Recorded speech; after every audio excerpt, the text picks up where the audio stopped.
बच्चों, मैं प्रशांत पाठक, सहायक अध्यापक गणित, MD Jain inter college, Hariparvat, Agra, आज आप सभी का पुनः स्वागत करता हूं कक्षा 9 गणित विषय के अध्याय 2 बहुपद अर्थात पॉलिनोमियल के भाग 2 में।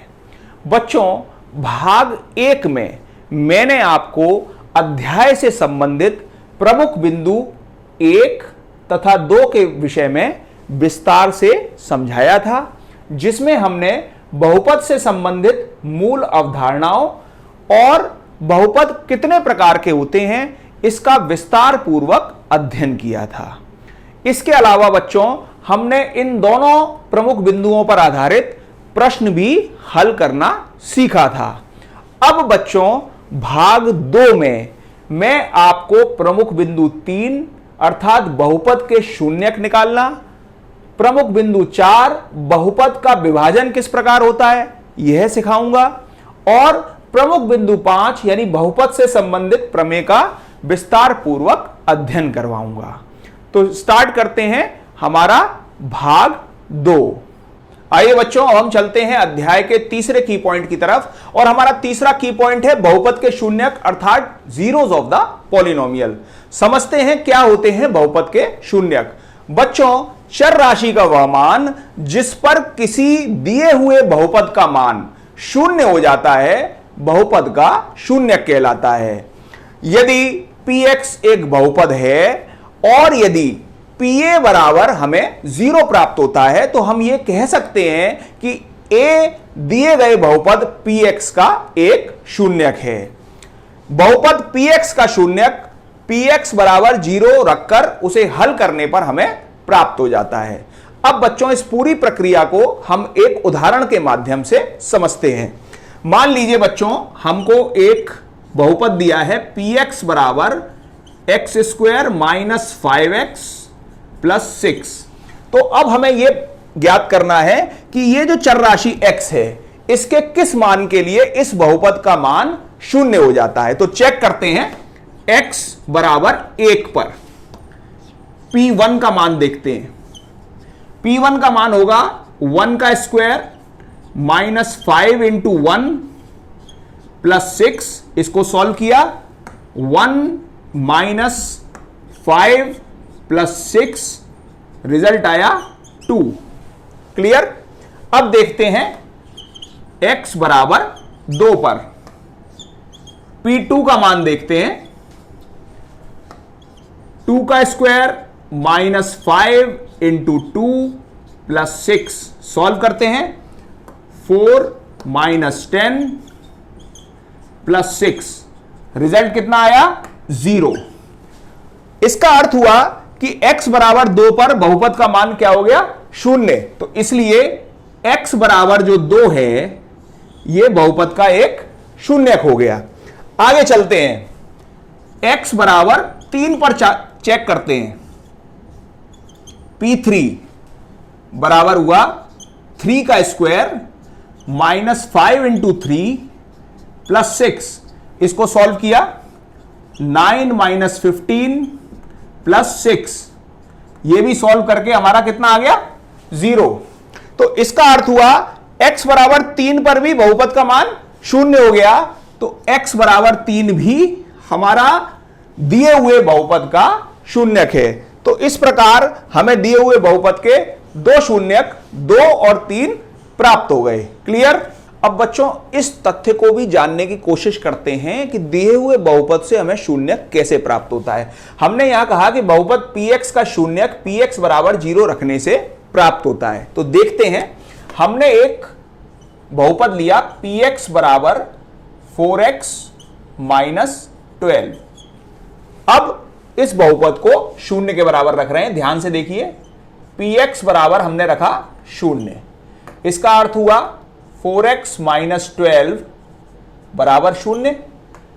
आगे हल करा, 4x बराबर 12, तो यहां से x बराबर आ गया 12 अपॉन 4 यानी 3।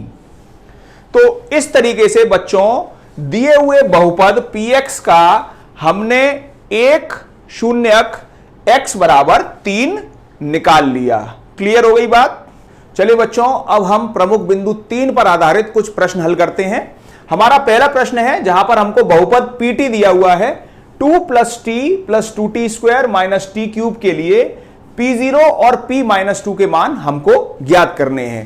तो हल करते हैं बच्चों। सबसे पहले हम लिखते हैं बहुपद pt = 2 + t + 2t² - t³। अब हमको p0 का मान निकालना है, तो दोनों पक्षों में t के स्थान पर हम 0 रख रहे हैं। p0 होगा 2 + 0 + 2 × 0 का स्क्वायर माइनस 0 का क्यूब। सॉल्व किया, 2 + 0, ये भी आपका 0 हो गया और ये भी 0 हो गया। रिजल्ट आया हमारा 2। तो p0 का मान हमारा निकला 2। अब देखते हैं p-2, और इसके लिए हम दोनों पक्षों में t के स्थान पर रख रहे हैं -2। 2 + -2 + 2 × -2 का स्क्वायर माइनस -2 का क्यूब। इसको सॉल्व करते हैं। 2 - 2 + 2 -2 का स्क्वायर क्या होगा आपका 4 माइनस -2 का क्यूब होगा -8। फर्दर सॉल्व किया, 2 - 2 0 + 8 और ये माइनस माइनस मिलके प्लस का 8 + 8 रिजल्ट आ गया 16। तो इस तरह बच्चों p-2 की वैल्यू हमारी निकल आई 16। क्लियर? आइए बच्चों, अब हम चलते हैं अपने अगले प्रश्न की तरफ, और हमारा अगला प्रश्न है निम्नलिखित बहुपदों के शून्यक ज्ञात कीजिए। यहां हमको 2 बहुपद दिए हुए हैं और उनके शून्यक हमको निकालने हैं। तो हल करते हैं इस प्रश्न को।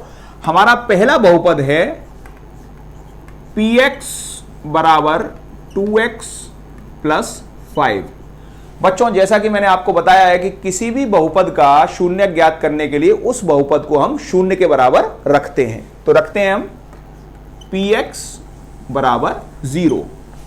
इसका अर्थ हुआ 2x + 5 = 0। This implies that 2x = -5। This further implies that x = -5/2। तो पहले बहुपद का शून्यक हमारा क्या आ गया, x = -5/2। अब चलते हैं दूसरे बहुपद की तरफ। दूसरा बहुपद हमको दिया है px = cx + d, जहां पर हमको दिया हुआ है कि c का मान 0 या 0 नहीं है। इसको भी उसी प्रक्रिया से सॉल्व करते हैं। px को हम सबसे पहले रखते हैं 0 के बराबर। इसका अर्थ हुआ cx + d = 0। This implies that cx = -d। This further implies that x = -d/c। तो जो दूसरा बहुपद था उसका शून्यक हमारा निकल कर आया x = -d/c। तो बच्चों, इस प्रकार हम दिए हुए बहुपदों के शून्यक ज्ञात कर सकते हैं। क्लियर? बच्चों, अब हम चलते हैं अपने चौथे की पॉइंट की तरफ, और हमारा चौथा की पॉइंट है बहुपद का विभाजन। माना px और gx 2 बहुपद हैं जहां gx हमारा शून्य नहीं है, तब हम ऐसे 2 बहुपद qx तथा rx ज्ञात कर सकते हैं कि px = gx × qx + rx होगा। यहां पर rx की घात हमेशा gx की घात से कम होनी चाहिए। इस प्रक्रिया में px हमारा भाज्य है, यानी वह बहुपद है जिसमें भाग दिया जा रहा है। gx हमारा भाजक है, यानी वह बहुपद है जिससे भाग दिया जा रहा है।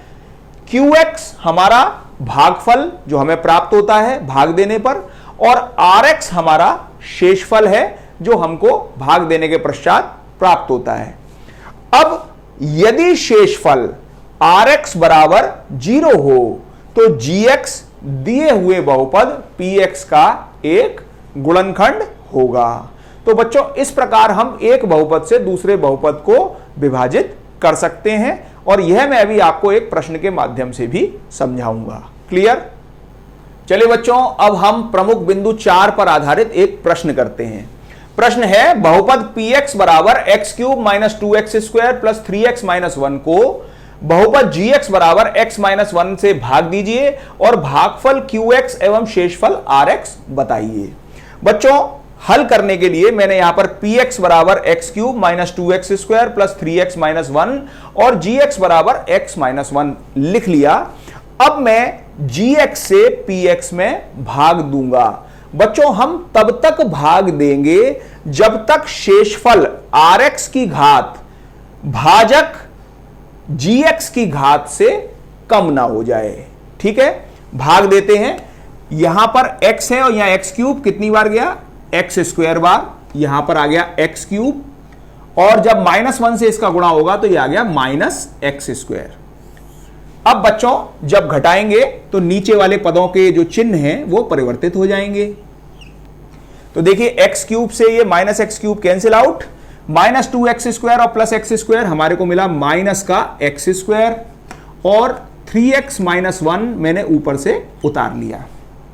अब देखते हैं बच्चों कितनी बार जाता है भाग। यहां है x और यहां -x स्क्वायर, तो गया -x बार। यहां आ गया -x स्क्वायर और -x का -1 से गुणा हुआ तो प्लस का x। पुनः घटाने पर नीचे वाले पदों के चिन्ह परिवर्तित हो गए, तो ये दोनों कैंसिल आउट हो गए और 3x में से x गया तो बचा 2x माइनस 1। अब देखते हैं कितनी बार भाग जाता है। यहां है x और यहां 2x, तो कितनी बार जाएगा, प्लस के 2 बार। यहां आ गया 2x और जब 2 का -1 से गुणा हुआ तो माइनस के 2। पुनः घटाने पर नीचे वाले पदों के चिन्ह परिवर्तित हो गए, तो देखिए ये दोनों कैंसिल आउट हो गए और -1 प्लस 2 मिला हमको प्लस का 1। इस प्रकार बच्चों हमने x माइनस 1 से दिए हुए बहुपद में भाग दे दिया और हमको ये qx यानी भागफल प्राप्त हुआ तथा ये rx यानी शेषफल प्राप्त हुआ। तो भागफल हुआ x square minus x plus 2 और शेषफल हमारा आया 1। क्लियर हो गया बच्चों? आइए बच्चों, अब हम चलते हैं अपने 5वें की पॉइंट की तरफ और हमारा 5वां की पॉइंट है बहुपद से संबंधित प्रमेय। बच्चों, इस की पॉइंट के अंतर्गत हम शेषफल प्रमेय और गुणनखंड प्रमेय समझेंगे। सबसे पहले हम समझते हैं शेषफल प्रमेय। यदि किसी बहुपद px जिसकी घात 1 या 1 से अधिक है, अर्थात वह अचर बहुपद नहीं होना चाहिए, ऐसे बहुपद को x माइनस a से भाग दिया जाए तो शेषफल pa प्राप्त होता है, जहां पर a एक वास्तविक संख्या है। बच्चों, अभी हमने बहुपद का विभाजन सीखा था, उसमें भी हमने शेषफल प्राप्त किया, लेकिन वो लंबी प्रक्रिया थी। शेषफल प्रमेय से शेषफल प्राप्त करना एक आसान प्रक्रिया है, तो इस प्रक्रिया के माध्यम से हम शेषफल प्राप्त कर सकते हैं। तो यह हो गई हमारी शेषफल प्रमेय। अब हम चलते हैं गुणनखंड प्रमेय की तरफ। गुणनखंड प्रमेय कहती है यदि किसी बहुपद px जिसकी घात 1 या 1 से अधिक है, यानी वही अचर बहुपद नहीं होना चाहिए, को x माइनस a से भाग देने पर शेषफल pa का मान, शेषफल प्रमेय में हमने शेषफल pa का मान निकालना समझा, शेषफल pa का मान अगर 0 प्राप्त हो जाए तो x माइनस a px का एक गुणनखंड होगा। यह हमारी गुणनखंड प्रमेय है। तो बच्चों, इस प्रकार मैंने आपको दोनों प्रमेय यहां पर संकेतों के माध्यम से समझा दी। अब इन प्रमेयों को मैं कुछ प्रश्नों के माध्यम से भी आपको समझाऊंगा। आइए बच्चों, अब हम प्रमुख बिंदु 5 पर आधारित कुछ प्रश्न करते हैं। हमारा पहला प्रश्न है x cube plus 3x square plus 3x plus 1 को बहुपद 5 प्लस 2x से भाग देने पर शेषफल ज्ञात कीजिए। बच्चों, इस प्रश्न को मैं शेषफल प्रमेय की सहायता से हल करूंगा।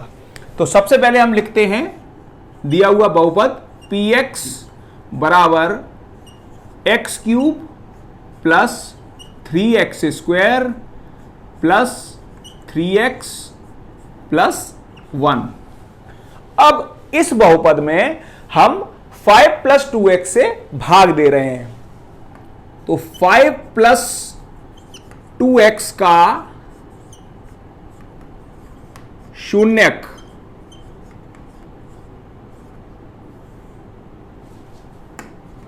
होगा 5 प्लस 2x को हम 0 के बराबर पुट करेंगे, तो यहां से हमारा x निकल कर आएगा -5/2। यह 5 प्लस 2x का शून्यक होगा। अब हम निकालेंगे p -5/2। ठीक है, तो p -5/2 निकालने के लिए हम जहां जहां x आ रहा है वहां पर -5/2 रख देंगे।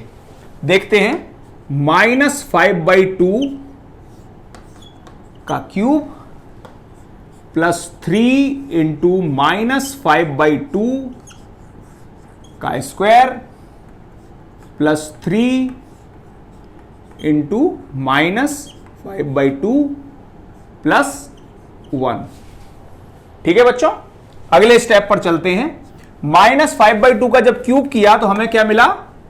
-125/8 प्लस 3 इंटू -5/2 का जब हम स्क्वायर करेंगे तो हमें मिलेगा 25/4। ये हो गया हमारा -15/2 और प्लस 1। ठीक है, अब फाइनल स्टेप की तरफ चल रहे हैं हम। एलसीएम ले लिया हमने 8, यहां पर आ गया -125 प्लस 4 से 2 बार गया, 2 का ऊपर मल्टीप्लाई, 6 इंटू 25 150। ठीक है, अब 2 4 8 एंड 4 इंटू 15 माइनस के 60 और प्लस 8। ठीक है बच्चों, अब इसको सॉल्व करते हैं। तो माइनस के कितने हो गए? 185 और प्लस के हो गए हमारे 158 और नीचे आपका 8। ठीक है, अब सॉल्व करते हैं। माइनस के 185 प्लस का 158, 15 माइनस 8 7 एंड 7 माइनस 5 2, -27/8। ये हमारा शेषफल हमको प्राप्त हो गया शेषफल प्रमेय के द्वारा। पूरा कॉन्सेप्ट आपको क्लियर हो गया होगा बच्चों। चलिए बच्चों, अब हम चलते हैं अपने अगले प्रश्न की तरफ, और हमारा अगला प्रश्न है x³ - ax² plus 6x - a को बहुपद x - a से भाग देने पर शेषफल ज्ञात कीजिए। बच्चों, इस प्रश्न को भी मैं आपको शेषफल प्रमेय की सहायता से हल करके दिखाऊंगा।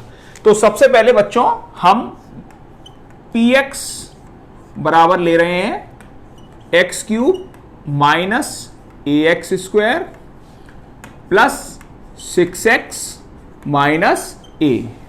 ठीक है, अब जिस बहुपद से हमें इसमें भाग देना है वो है x - a। तो x - a का शून्यक निकालते हैं। x - a का शून्यक होगा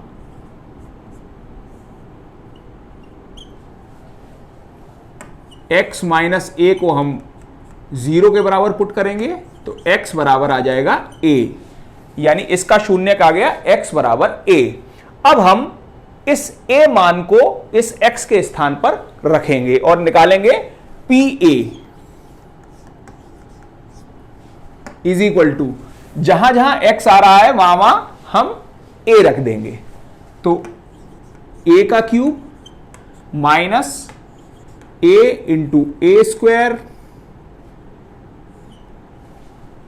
plus 6 into a minus a, ठीक है, इज इक्वल टू, सॉल्व किया, a cube minus a into a square किया तो ये भी हो गया a cube plus 6a minus a, ठीक है। अब ए क्यूब से ए क्यूब कैंसिल आउट हो गया और 6a में से a गए तो हमारा क्या बचा, 5a। तो यही बच्चों हमारा शेषफल हमको प्राप्त हो गया, किसकी सहायता से, शेषफल प्रमेय की सहायता से। क्लियर। चलिए बच्चों, अब हम चल रहे हैं अपने अगले प्रश्न की तरफ और हमारा अगला प्रश्न है, गुणनखंड प्रमेय लागू करके बताइए कि px बराबर 2x cube plus x square minus 2x minus 1 का gx बराबर x प्लस 1 गुणनखंड है अथवा नहीं। बच्चों, गुणनखंड प्रमेय की सहायता से हम इस प्रश्न को हल करना सीखते हैं। सबसे पहले हम लिखेंगे px बराबर 2x cube plus x square minus 2x minus 1, ठीक है। अब gx बराबर x प्लस 1 का हम शून्यक निकालेंगे। इसका शून्यक होगा, हमें मालूम है कि शून्यक निकालने के लिए दिए हुए बहुपद को हम शून्य के बराबर रखते हैं, तो हमने gx बराबर शून्य रखा, तो इसका अर्थ हुआ x प्लस 1 बराबर शून्य, इसका अर्थ हुआ x बराबर माइनस 1। ये हमारा शून्यक आ गया। अब हम निकालेंगे p माइनस 1, जो कि होगा, जहां जहां x आ रहा है वहां हम माइनस 1 रखते हैं। 2 इंटू माइनस 1 का क्यूब प्लस माइनस 1 का स्क्वायर माइनस 2 इंटू माइनस 1 और माइनस 1, ठीक है बच्चों। अब इसको हल करते हैं। 2 माइनस 1 का क्यूब हुआ माइनस 1 प्लस माइनस 1 का स्क्वायर हो गया 1, माइनस माइनस मिलके plus 2 minus 1 is equal to minus 2 plus 1 plus 2 minus 1। जब इसको सॉल्व किया तो निकल कर आ गया हमारा 0। अब चूंकि p माइनस 1 का मान शून्य आ गया, इसलिए दिया हुआ बहुपद px का गुणनखंड होगा। क्योंकि p माइनस 1 बराबर 0, इसलिए जो दिया हुआ बहुपद है gx px का गुणनखंड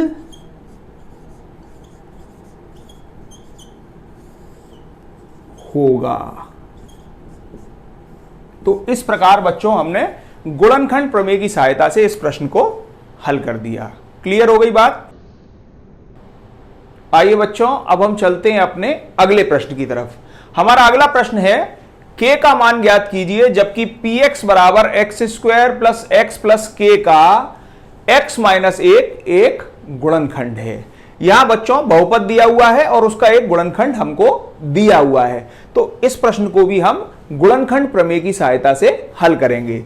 सबसे पहले हम लिखते हैं px बराबर हमको दिया है x square plus x plus के, ठीक है, और इसका गुणनखंड दिया है x माइनस 1। तो सबसे पहले x माइनस 1 का शून्यक निकालते हैं। तो x माइनस 1 का शून्यक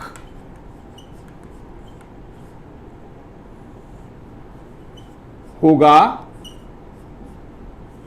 शून्यक निकाल रहे हैं हम, x माइनस 1 को हमने रखा 0 के बराबर, तो यहां से शून्यक निकला x बराबर 1। ठीक है बच्चों, अब यह दिया हुआ है कि x माइनस 1 px का गुणनखंड है, तो इसका अर्थ हुआ P1 का मान शून्य होगा किसकी सहायता से? गुणनखंड प्रमेय द्वारा। गुणनखंड प्रमेय द्वारा। ठीक है बच्चों, तो इसका मतलब हुआ P1 क्या है हमारा? जहां जहां x आ रहा है वहां हम 1 रखेंगे, तो 1 का स्क्वायर प्लस 1 प्लस k का मान क्या हो गया? 0। सॉल्व किया, 1 का स्क्वायर हुआ 1 प्लस 1 प्लस k बराबर 0। फर्दर सॉल्व किया तो 2 प्लस k बराबर 0, और यहां से हमारा निकल कर आया k बराबर -2, और यही हमारा k का मान होगा गुणनखंड प्रमेय के द्वारा। क्लियर हो गई बात बच्चों? इस प्रकार हमने बहुपद अध्याय के भाग 2 में प्रमुख बिंदु 3 बहुपद के शून्यक, प्रमुख बिंदु 4 बहुपद का विभाजन एवं प्रमुख बिंदु 5 बहुपद से संबंधित प्रमेय का विस्तार पूर्वक अध्ययन किया एवं इन बिंदुओं पर आधारित प्रश्नों को हल करना सीखा। अब बच्चों अध्याय के तीसरे एवं अंतिम भाग में हम प्रमुख बिंदु 6 बहुपद के गुणनखंड एवं प्रमुख बिंदु 7 बीजगणितीय सर्वसम्मिकाओं का अध्ययन करेंगे और उन पर आधारित प्रश्नों को हल करेंगे। आज पढ़ाए हुए तथ्यों के आधार पर मैंने आपको कुछ अभ्यास प्रश्न दिए हैं जिनको आपको हल करना है। बच्चों इसके अलावा आपको उत्तर प्रदेश माध्यमिक शिक्षा विभाग के YouTube चैनल को भी सब्सक्राइब करना है, जिससे आप हमारे लेक्चर बाद में भी देख सकते हैं। धन्यवाद बच्चों।